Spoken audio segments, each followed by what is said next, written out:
일어나셔서 오늘 우리에게 주신 하나님의 말씀 사도행전 26장 8절에서 23절 말씀을 함께 교독하겠습니다. 당신들은 하나님이 죽은 사람을 살리심을 어찌하여 못 믿을 것으로 여기나이까?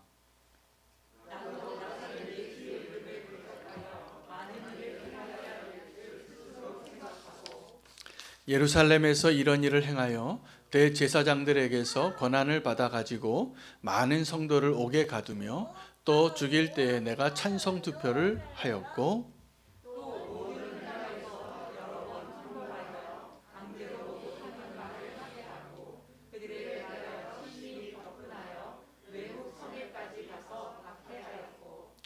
그 일로 대제사장들의 권한과 위임을 받고 다메섹으로 갔나이다.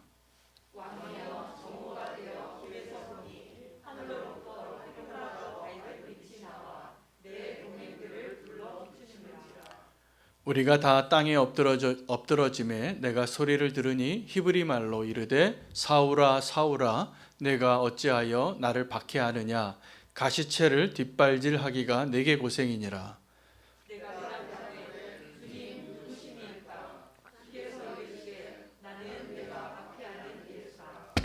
일어나 너의 발로 서라. 내가 네게 나타난 것은 곧 네가 나를 본 일과 장차 내가 네게 나타날 일에 너로 종과 증인을 삼으려 함이니,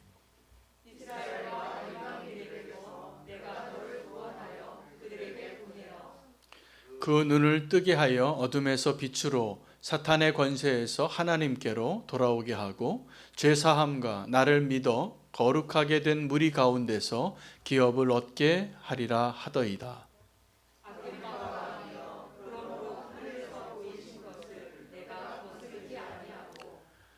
먼저 다메섹과 예루살렘에 있는 사람과 유대 온 땅과 이방인에게까지 회개하고 하나님께로 돌아와서 회개에 합당한 일을 하라 전하므로,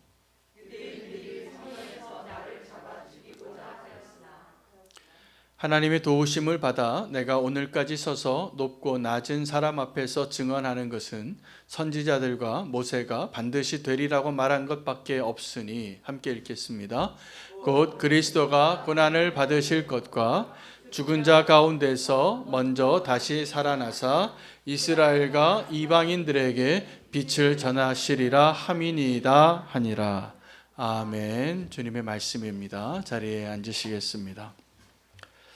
오늘 사도행전 26장에 바울이 아그리빠 왕에서 재판을 받는 과정 가운데 그가 내가 왜 지금 이 고소를 당하고 왜 내가 이 재판정에 서는 이유가 무엇인가를 간략하게 간증하고 변론하고 있습니다. 그가 주장한 바에 의하면 바울이 내가 지금 고소를 당하는 그 이유는 내 안에 있는 소망 때문이라고 이야기를 합니다. 그리고 나에게는 이 소망이 있는데 그들은 어찌하여 하나님이 죽은 자를 살리시는 그 능력이 있음을 믿지 못하나이까, 이렇게 반문합니다. 여러분의 믿음은 어떠십니까? 여러분 예수님을 믿고 우리가 구원을 받는 그 구원이 어디에 근거하고 있습니까? 우리가 살아가면서 믿지 못하는 사람들을 만날 때가 있습니다. 여러분, 믿지 못하는 사람이 어떤 사람이냐면 양치기 소년입니다. 한번 거짓말하면 우리가 속을 수 있습니다. 속아줍니다. 좀 속아줘도 괜찮습니다. 그러나 그 사람이 2번, 3번, 5번 이렇게 거짓말을 하게 되면 나중에 그 사람이 하는 말 믿으실 수 있습니까? 표정으로는 표정 관리하면서 그러시냐고 대답을 하더라도 양치기 소년의 말을 우리는 더 이상 믿지 않습니다. 왜냐하면 그 사람은 그 거짓말을 통해서 우리의 신뢰를 잃어버렸기 때문입니다. 우리가 또 하나 믿지 못하는 대상이 있다면 이 양치기 소년의 거짓말과 비슷한데 정반대의 것입니다. 우리 정말 믿지 못하는 것은 하나님의 은혜를 믿지 못합니다. 하나님께서 나를 위해서 행하신 그 일들을, 무슨 일을 행했는지를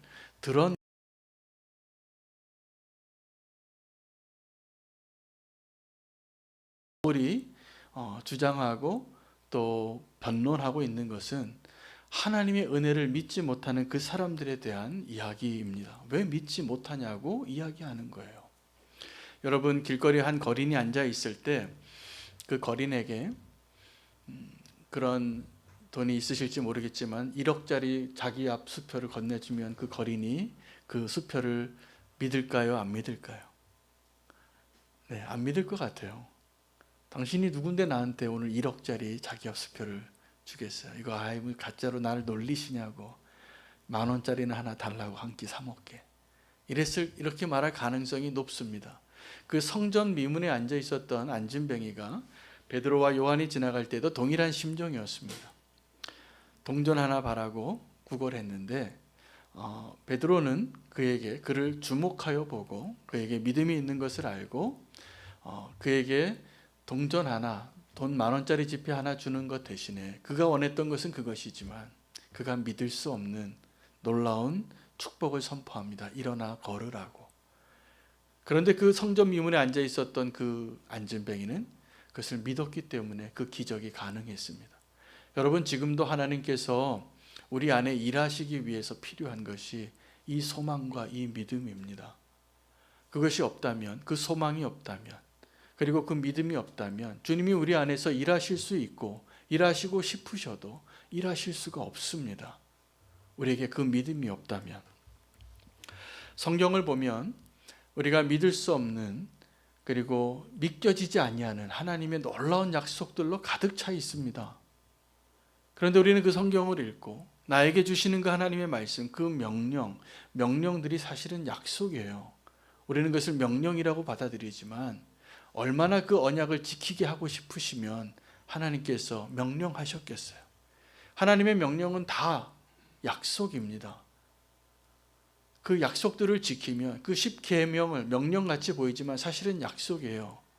그 약속을 지키면 내가 너의 하나님이 되고 내가 너를 인도하여 내겠고 내가 어느 곳에 가든지 형통하겠고 내가 너와 함께 하리라. 이것이 하나님의 약속입니다. 지금도 하나님은 우리를 그렇게 그 약속의 자리로 인도하시는데, 믿음의 조상들을 보면 그때 그들의 공통점이 다 그 믿어지지 아니하는 하나님의 약속을 믿었다는 데 공통점이 있습니다. 아브라함이 그 하나님의 부름을 받았을 때 첫 번째 언약을 창세기 12장 1절에서 3절에 하나님께서 아브라함과 약속하셨을 때 그는 그걸 믿었어요. 지금 아들 하나도 없는 75세의 할아버지에게 내가 너에게 아들 하나도 아직 안 줬는데 너의 후손으로 저 하늘의 별과 같이 많게 해주겠다. 너는 만국의 아비라. 너를 축복하는 자를 내가 축복하고 너를 저주하는 자를 내가 저주하고 너는 복의 근원이 되리라. 그걸 믿어요. 말도 안 되는 걸 믿는 거죠. 다윗은 기름 부음을 받는데 자기가 왕이 될 거라고 사무엘이 와서 무슨 비밀 작전 수행하듯이 아무도 모르게 몰래 와서 그 기름을 부어요. 그 다윗이 올 때까지 그 사무엘이 기다리다가 기름 붓습니다. 그 선지자가 기름 붓는 것은 둘 중에 하나예요. 선지자가 되게 하든지 왕이 되게 하는 거예요. 근데 왕이 될 거라고 얘기해주고 미리 기름을 부었어요. 미리 점 찍어 놓은 거예요. 그런데 다윗은 그 하나님의 약속을 믿고 살았지만 현실은 어땠냐 하면 미치광이 왕의 옆에서 사위가 되고 그에게 옆에서 하프를 연주해야 했어요. 단창이 날라오고 자기를 쫓아오고 광야를 헤매고, 그게 끝까지 그렇게 살았는데 그가 정말 그 믿음으로 사니까 그 사울의 아들이 다윗을 그렇게 흠모해요. 그가 믿었기 때문입니다. 여러분, 정말 하나님을 믿음으로 바라보는 그 사람은 아름다워집니다. 적어도 하나님의 사람의 눈에는 그렇게 아름다워집니다. 그런데 지금 바울이 이 아그리빠 왕 앞에서 그 법정에서 변론을 하면서 그 유대인들이 자기를 왜 죽이려고 하는지, 그들이 왜 내가 말하는 이 소망을 믿지 못하는지, 내가 지금 고통당하는 그 이유가 내가 갖고 있는 이 소망 때문이라고 말하면서 그들이 왜 이 사실을 믿지 못하는가에 대해서 설명합니다. 그들이 왜 이 바울이 전했던 이 복음을 다른 사람들은 믿었는데 이 바울을 죽이려고 고소했던, 바울을 죽이기 전에는 먹지도 않고 자지도 않고 마시지도 않겠다고 결단한 40명을 비롯하여 2년이 넘도록 이 바울을 추적하여 죽이고자 했던 그 사람들은 왜 그렇게 바울의 소망을 그들은 갖기 어려웠을까요?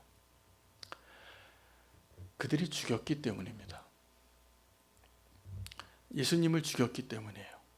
바울이 이 예수 그리스도의 십자가의 죽음과 부활에 대해서 이야기하면 할수록 그들은, 사실은 바울은 그들을 정죄하기 위해서 그 얘기를 한 것이 아니에요.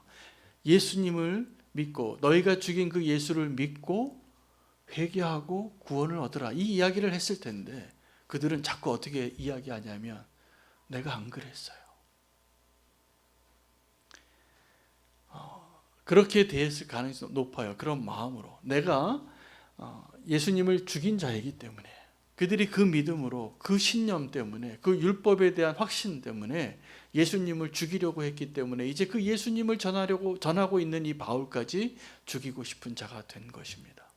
여러분, 우리는 지금도 그 소망을 붙잡고 싶다면 하나님 앞에서 변명했던 이 종교 지도자들과 같은 모습에서 떠나야 합니다. 두 번째는 그 바울이 가지고 있었던 그 소망을 우리가 갖지 못하는, 또 그들이 갖지 못했던 그 이유는 그들이 부활보다는 죽음을 더 믿었기 때문입니다. 여러분, 죽음은 이제 모든 사람이 다 죽을 걸 압니다. 오늘 이 자리에 계신 분들도 주님이 그 전에 오시지 않는 한 우리가 다 죽을 걸 알아요. 그런데 그 죽음처럼 우리가 죽음을 예비하지 못하고 좀 멀리 두고 싶어 하는 것도 없습니다. 영원히 살 것 같고 죽고 싶지 않고. 그러나 우리는 죽음을 맞이할 겁니다.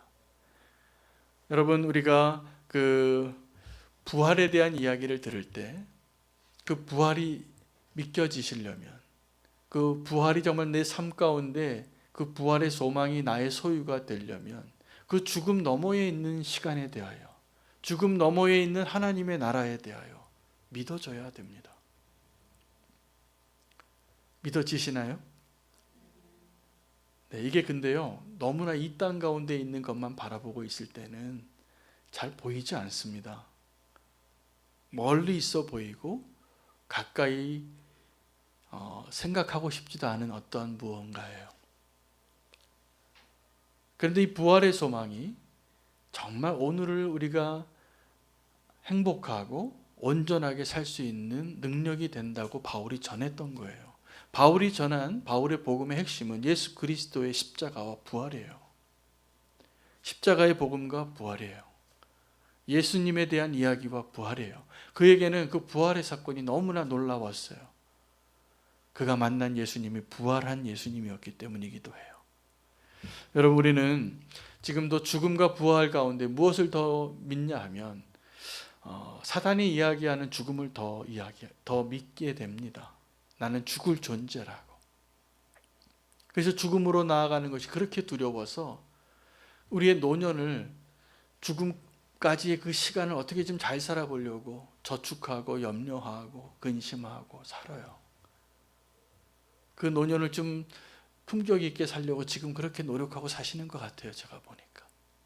그 노년은 그렇게 대비하려고 하면서 연금도 드시고 저금도 하시고, 근데 그 죽음 이후에 부활의 삶에 대해서는 우리는 지금 어떻게 뭘 준비하고 계세요? 별로 잘 준비를 못 하시더라고요. 대책이 없더라고요. 여러분, 우리가 죽고 나서의 삶에 대해서 지금부터 준비하고 사시는 것이 현명한 거예요. 바울이 이야기한 게 바로 그거예요. 그래서 부활의 소망에 대해서 이야기하는데 그것 때문에 그들이 바울을 박해했다는 것입니다. 복음은 언제나 죽음 너머의 것을 이야기합니다. 그런데 우리는 그 죽음 앞에서 쓰러져 있는 엘리야와 같을 때가 너무나 많이 있습니다. 소망을 갖게 되어야 되는데 하나님께서 저와 여러분에게 그 천국 소망을, 부활의 소망을 갖게 하기 위해서 지금도 우리에게 소망을 주세요. 그래서 우리 마음이 살아나야지 정말 믿음으로 사는 게 가능하고 마지막 때를 사는 게 가능할 겁니다. 그렇죠? 근데 마음이 무너졌는데 이게 어떻게 가능하겠어요? 근데 문제는 우리가 무엇으로 소망을 얻는가에 대한 질문을 해보셔야 돼요. 많은 분들이 내 손에 돈이 좀 들어오면 소망을 갖더라고요. 행복할 것 같아요. 내가 어떤 좋은 직장을 가지면 소망을 갖더라고요. 멋진 사람과 결혼하고 내가 너무 사랑하는 아름다운 그녀와 결혼하면 소망을 갖더라고요. 행복해질 것 같으니까. 우리가 소망을 갖는 그 대상이 돈이나 성공이나 지위나 어떤 사람이에요. 근데 정말로 우리가 이 부활의 소망을 갖게 되면 우리가 지금 그 소망을 얻고 힘을 얻잖아요. 마치 엘리야가 쓰러져 있다가 고기 좀 먹고 물 좀 먹고 잠 좀 자고 쉬게 하고 이제는 고된 사역도 없고 다 탈진한 그를 그렇게 육체를 먼저 회복시키시고 마음을 위로하시고 세미한 음성으로 그리고 다시 사명을 주셨어요. 근데 우리에게 소망이 되는 것은 안타깝게도 잠깐 있다가 없어질 것에 대해서 소망을 들고 살아가다라는 거예요. 바울은 그것을 깨트리고 싶은 거였어요. 가까이에 있는 절망 말고 멀리 있는 소망을 보고 좀 살라고 그렇게 가는 곳마다 전했는데 그를 지금 고소하고 그를 죽이려고 하는 사람들에게는 그 소망이 없는 자예요. 도리어 그 바울 안에 있는 그 소망을 없애고 싶은 거예요. 우리가 하나님을 보고 소망을 가져야 되는데 그 일이 가능하려면 하나님이 나를 보고 소망을 갖고 계시다는 사실을 아셔야 돼요. 여러분, 하나님이 저를 보시면, 여러분을 보시면 믿음이 갈까요? 제가 저를 아는데 하나님이 저를 보고 믿을 수가 없을 것 같아요. 근데 그 하나님이 나를 믿어주시면 믿어주시니까 제가 오늘 이 자리에서도 감히 말씀을 전하더라고요. 사실은 우리가 믿을 만한 그 하나님을 보면서도 이렇게 절망하는데 하나님은 도무지 믿을 수 없을 것 같은 우리를 보시고 그 안에 소망을 두시고 기다리시는 거예요. 여러분, 그 하나님의 놀라운 사랑이 오늘 우리가 살아갈 힘이 됩니다. 소망이 되는 것입니다. 바울이 간증을 하는데 어떤 간증을 하냐 하면 변론이기도 하죠. 내가 지금 당신들이 나를 죽이려고 하는데 내가 당신들하고 똑같은 사람이었어요 라는 이야기예요. 요약을 하면 그가 이전에 자기의 모습을 이야기하는데 내가 유대인의 율법이 열심히 많아서 이 나사렛 예수를 따르는 자들을 죽이는 것이 옳다라고 스스로 판단해서 그들을 잡아서 옥에 놓고 그들을 죽일 때는 찬성표를 던지고 그리고 그것뿐만이 아니에요. 무지막지한 일도 했더라고요. 악질 고문관이 되었어요. 그들을 억압해서 예수를 부인하는 말을 하게까지 하고 여러 번 형벌을 하여 강제로 모독하는 말을 하게까지 했다는 거예요. 여러분, 엔도 슈샤쿠가 썼던 침묵이라는 소설에 보면 일본 초대 그리스도인들을 핍박하기 위하여 일본 관리들이 이 쇄국 정책을 쓰느라 이 기독교가 들어오는 것을 박해하고 초기 기독교인들을 다 멸살시키려고 하는데 놀랍게도 멸살시키려고 억압을 하고 죽이면 죽일수록 더 번져나가는 거예요. 그 와중 가운데 이 변절시키게 하려고 예수님의 형상을 바닥에 깔고 그것을 밟고 지나가면 살려주고 그것을 밟지 못하는 자는 죽여버렸어요. 근데 바울이 그 일을 했다는 거예요. 지금 예수님을 전하는 그 바울이 너희가 지금 나를 죽이려고 하는데 내가 당신들과 같은 사람들이었다라고 이야기하는 것이 그 요약이에요. 여러분, 그런데 그 바울이 그랬던 지금 나를 죽이려고 하는 그 유대 종교자들과 종교 지도자들과 동일한 자였다는 것을 증언하던 그 바울이 무슨 이야기를 하냐면 자기가 만난 예수님을 이야기해요. 그 바울의 회심이 너무나 극적이어서 사도행전에만 3번 나옵니다. 오늘 이게 3번째 나오는 본문이 그 본문이 똑같이 또 한 번 나와요. 그가 그 사건을 통하여서 예수님을 만났는데 그가 예수님을 만나서 주님 누구십니까? 라고 물었어요. 그랬더니 예수님이 나는 네가 핍박하는 예수인데 사울아 네가 지금 가시체를 뒷발길질하는 것이 너에게 고생이구나. 여러분, 지금 바울이 어떤 사람이냐면 다메섹으로 가던 그때는 외국에까지 가서 이 나사렛 예수를 따르는 추종자들을 다 멸하려고 작정해서 해외 선교사가 된 거예요. 다른 성까지 가서 그렇게 예수 믿는 사람들은 싹쓸 다 없애버려야지라고 결단하는 최정점에 있을 때 다메섹으로 가다가 예수님을 만난 거예요. 자, 그때까지 이 사울이라는 사람 때문에 고통당한 성도들이 얼마나 많았겠습니까? 그런데 주님은 그 이 사울이라는 사람 때문에 순교하고 돌에 맞고 옥에 들어가고 핍박을 당하는 그 사람들의 고생에 대해서는 고생이라고 말하지 않고 계세요. 그 사람들은 핍박을 당하고 있었지만 기꺼이 자기의 목숨을 내어놓고 고문을 당하고 화형을 당할지라도 그것이 기쁨이었을 거예요. 그런데 이 사울이라는 청년은 그 예수님 믿는 사람들을 그렇게 죽이는 것이 사명이 되어서 그렇게 죽이는데 열광하고 있을 때 주님 보시기에는 네 발이 아픈 것 같다. 주먹을 쥐고 어떤 사람의 뺨을 때렸는데 뺨 맞은 사람이 주먹 아프지 않으시냐고 이야기하는 거예요. 예수님은 네가 핍박하는 예수라. 네가 지금 나를 때리는 거야. 나를 박해하는 거야. 나를 고문하는 거야. 나를 옥에 거두고 나를 돌로 던지는 거라고 말하면서 내가 아픈 게 아니라 네가 아픈 게 내가 마음이 아프다. 사울이 거기서 고꾸라집니다. 그리고 예수님 만나고 그가 그 다메섹상에서부터 예수 전하는 자가 돼요. 정확하게 예수 핍박하던 자가 예수를 전하는 자로 바뀌고 예루살렘 성에서 그렇게 전하는 자가 되었습니다. 하나님께서 오늘 이 바울의 간증을 보면 하나님께서 바울 안에 행하신 일이 무엇인가를 발견해야 합니다. 우리는 이 바울이 이제 사명자로 세워지게 되는데 하나님께서 이 바울을 향하여 두 가지 직분을 줬더라고요. 하나는 종이고 하나는 증인입니다. 종과 증인으로 삼아서 내가 너로 이 복음을 전하는 자로 삼으려고 너를 택했다고. 우리는 그 하나님께 사명을 받고 나아갈 때 사명을 받으면 어떤 마음을 갖게 되냐면 주님, 내가 이 세상을 바꾸고 싶습니다. 제가요 정확하게 20대에 그런 마음을 가졌어요. 예수님 만나고 선교사 되고 내 삶을 다 드리고 제가 주님께 다 드리니까 이제는 그렇게 느껴지더라고요. 주님이 나를 통해서 이 세상을 바꾸실 것 같다고 믿었어요. 제가 그 젊은 나이에 어리석게도. 근데 한 30년 더 살아보니까 제가 보니까 이 세상을 바꾸시는 게 아니라 하나님이 저를 바꾸고 계시더라고요.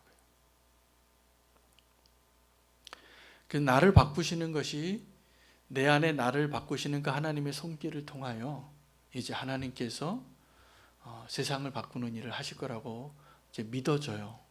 근데 그 순서가 바뀌고 그것을 빠뜨리고 저는 한동안 꽤 오랜 시간을 이 세상을 바꾸려고 열정이 가득했었습니다. 혹시 여러분 가운데도 그런 분들 계실지 모르겠습니다. 주님, 세상을 바꾸고 싶습니다. 이 세상 너무나 악하고 정부가 너무나 독재고 이 세상이 너무나 불공평하고 악이 하나님의 성경의 원칙에 어긋나는 일들이 이렇게 많이 일어나고 불끈불끈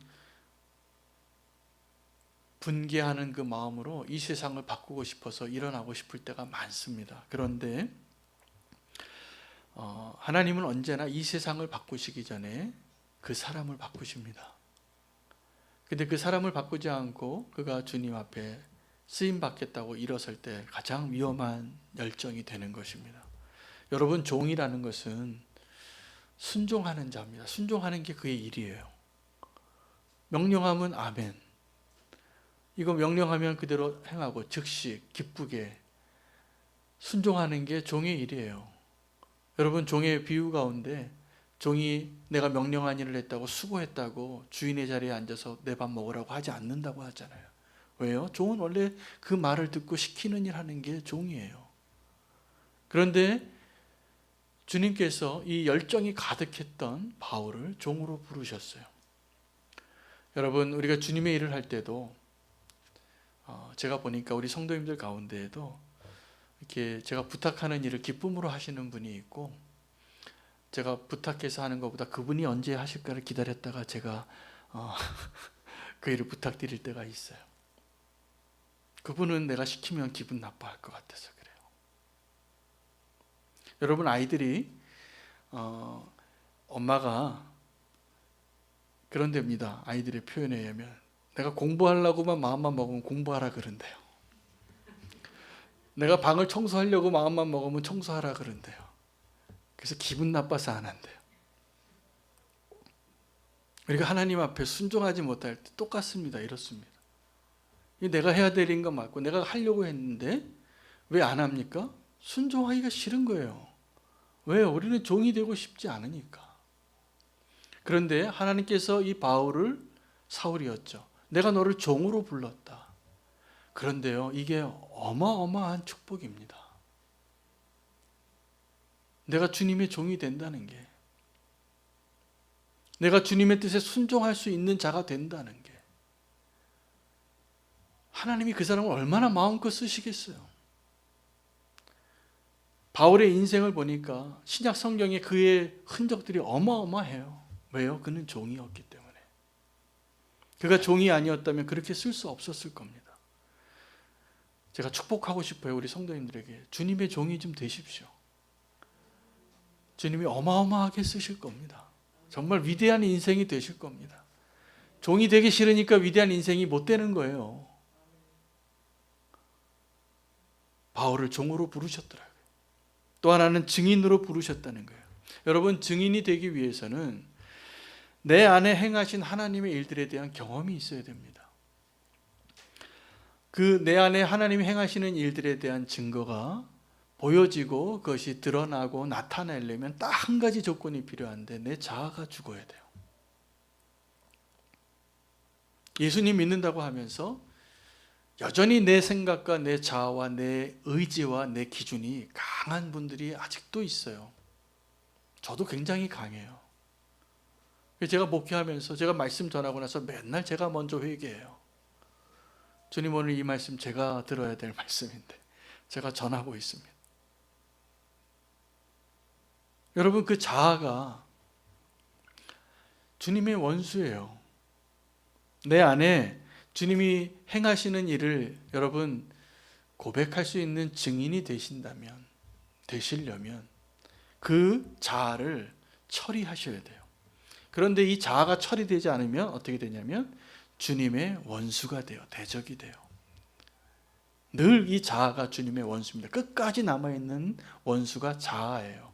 그런데요, 이 자아가 처리되지 않은 사람이 주님의 원수였을 때보다 주님의 일을 한다고 할 때 더 치명적이에요. 자, 자아가 살아있어서 하나님의 대적으로 살아가는 사람이 있습니다. 주님을 막 떠나요.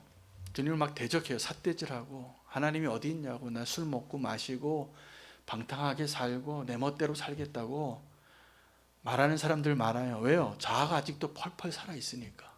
주님이 원수된 모습으로 살고 싶은 거죠.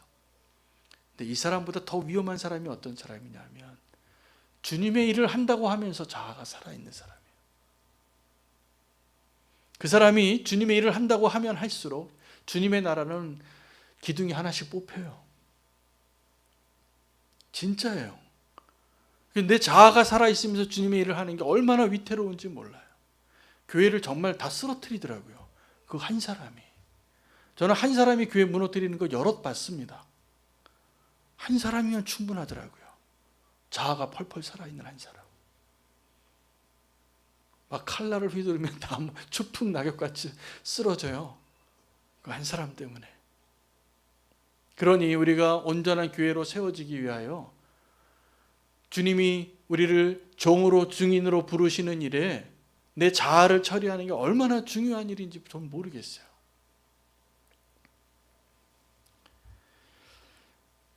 회개하는 것과 회개에 합당한 열매를 맺으라는 것이 이어지는 이야기입니다. 주님이 계속 그 사람 안에 일하고 있다면 회개하고 나서 회개에 합당한 열매를 맺게 될 겁니다. 세례 요한이 회개하라고 외쳤죠.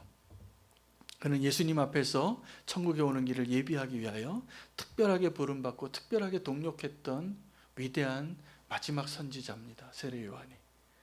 그가 마지막에 비참하게 헤롯의 칼날에 죽임을 당하지만 그가 정말 위대했던 것은 그가 사람들에게 감히 회개하라고 말할 수 있는 삶을 살았다는 거예요. 예수님이 이 바리새인들과 논쟁할 때에도 이 세례 요한의 권위에 대해서는 시비를 걸지 못했어요. 예수님의 이 자유분방함, 이 자유로움과 그 은혜에 대해서는 시비거리가 됐어요. 죄인과 창녀들과 함께 있었으니까. 그러나 예수님에게 그렇게 시험하려고 찾아왔던 바리새인들조차도 이 세례 요한의 권위가 하늘로부터냐 땅으로 사람으로부터냐 대답을 못했어요. 노코멘트 하겠다 그랬어요. 그 자체가 이 세례 요한의 권위를 인정한 거죠. 그는 위대한 삶을 살았어요.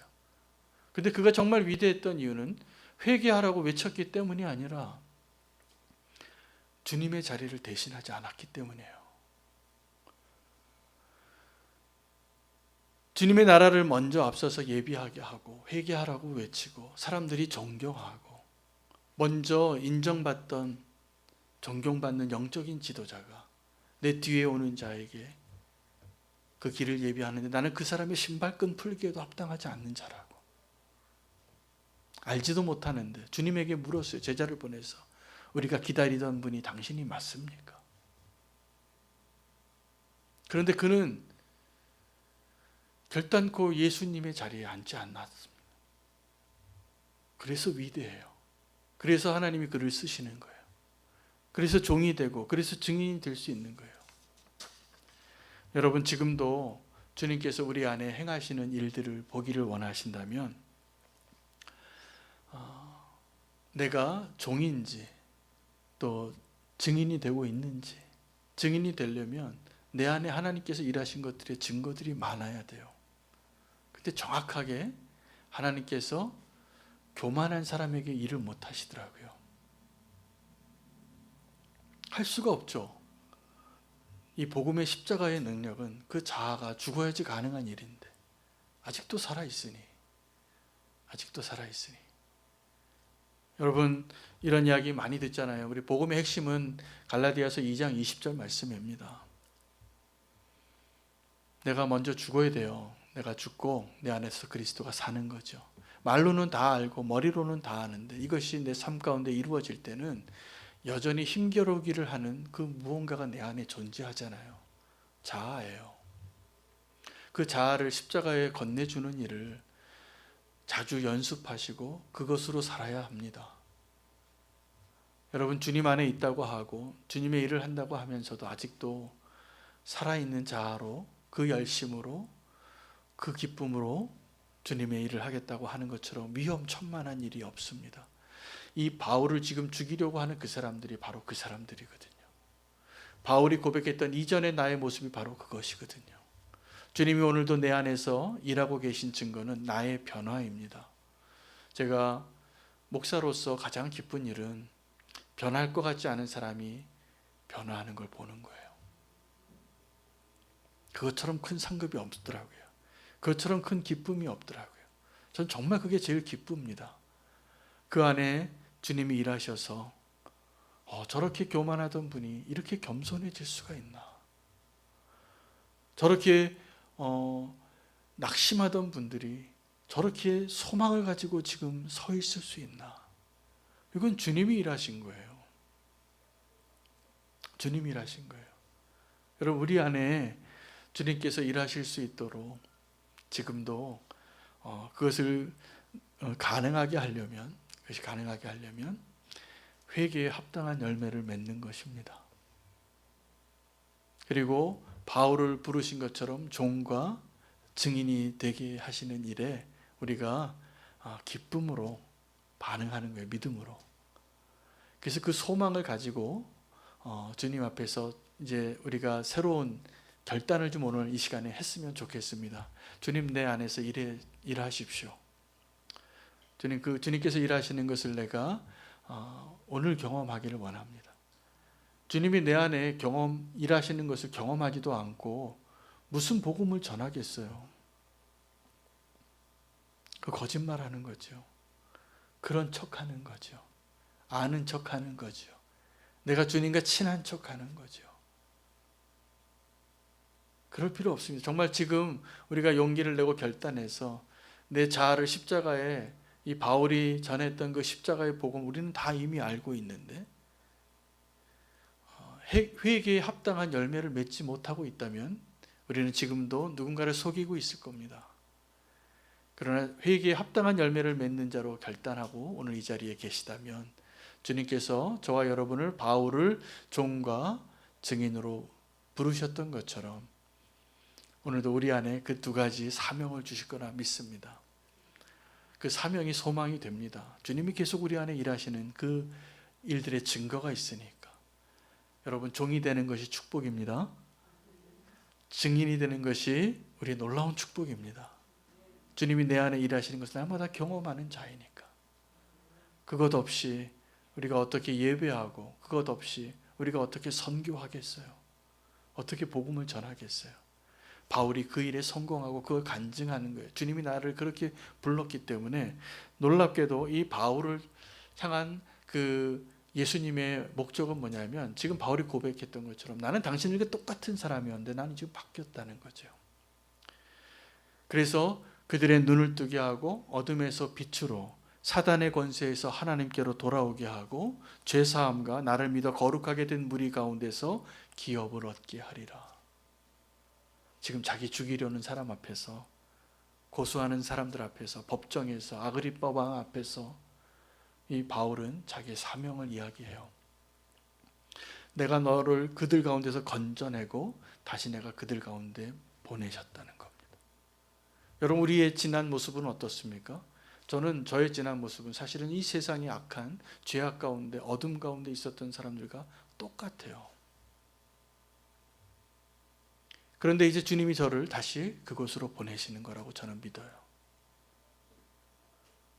우리를 부르셨던 그 자리로 변화되어진 나를 주님께서 다시 보내시는 일을 오늘도 행하시고 계십니다.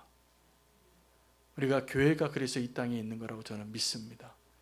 우리가 세상에서 주님과 원수되었던 자로 살았지만 이제는 주님을 만나서 사명을 가지고 다시 보냄받은 자로, 바울이 자기와 똑같은 사람들을 향하여 우리는 원래 같은 부류라고, 그러나 나는 이제 예수님 만나서 이런 변화를 걷게 됐다고 가서 전하는 자가 되는 것입니다. 우리가 세상으로 사명을 가지고 나가는 자가 될 수 있도록 오늘 이 시간에 기도했으면 좋겠습니다. 주님, 내 안에서 일하여 주셔서 내가 주님의 종된 자로, 증인된 자로 보냄받고 쓰임받게 하여 주시옵소서. 이것을 위하여 주의 이름 부르고 함께 통성으로 기도하겠습니다. 주여.